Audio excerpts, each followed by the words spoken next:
সৃষ্টিকর অভিজ্ঞান দত্তকে বলে যে আমি আপনাদের সব প্রশ্নের উত্তর দিতে রাজি নই। আপনাদের সন্দেহের মাঝে আমিও থাকতে চাই না, তাই আমি এই বাড়ি থেকে চলে যাব, এটাই আমার সিদ্ধান্ত।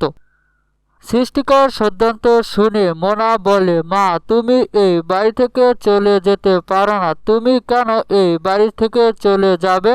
সৃষ্টিকর তখন বলে যে আমি বাড়ি থেকে চলে গেলে তাহলে তো তোদের ভালোই হয়, কারণ আমি তো তোর বড় সমস্যা।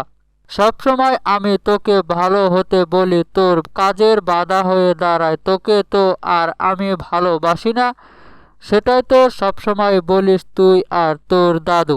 আমি যদি এই বাড়ি ছেড়ে চলে যাই তাহলে তো তোর আর তোর দাদুর কোনো শত্রুই থাকলো না। শুধু তাই নয়, তোরাই তো বললি যে তোদের শত্রুকে সাহায্য সহযোগিতা করবে, সেও তোদের শত্রু। তাই আমি চাই যে ভালো হয়ে বাঁচতে, তোদের শত্রু হয়ে বেঁচে থাকার থেকে না থাকাটাই ভালো, সেটাই বেটার হবে, তোদের জন্য ভালো হবে।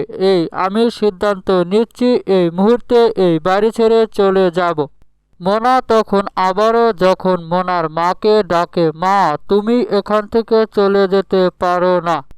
সৃষ্টিকর তখন বলে যে কেন মা, আমি যদি এই বাড়ি থেকে চলে যাই তাহলে তো ভালোই হচ্ছে, আমি তো আর তোর পিছন পিছন পড়ে থাকবো না, তুই যা ইচ্ছা তাই করতে পারবি।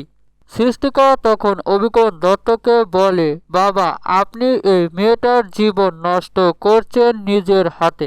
আমার এই মেয়েটা এমন বোকার বোকা যে নিজেও বুঝতে পারছে না ওনাকে যে ঠকানো হচ্ছে। আমি আপনাকে বলে দিচ্ছি, যাকে আপনি ঠকাচ্ছেন একদিন এই মেয়ে আপনার মুখের উপর আঙ্গুল তুলে বলবে, এই মেয়ের সমস্যার জন্য আপনাকে আঙ্গুল তুলে কথা বলবে, সেদিন আমি হাত তালি দিয়ে চলে যাব, অনেক হাসা হাসবো, সেদিন আমার হাসিকে কেউ থামাতে পারবে না।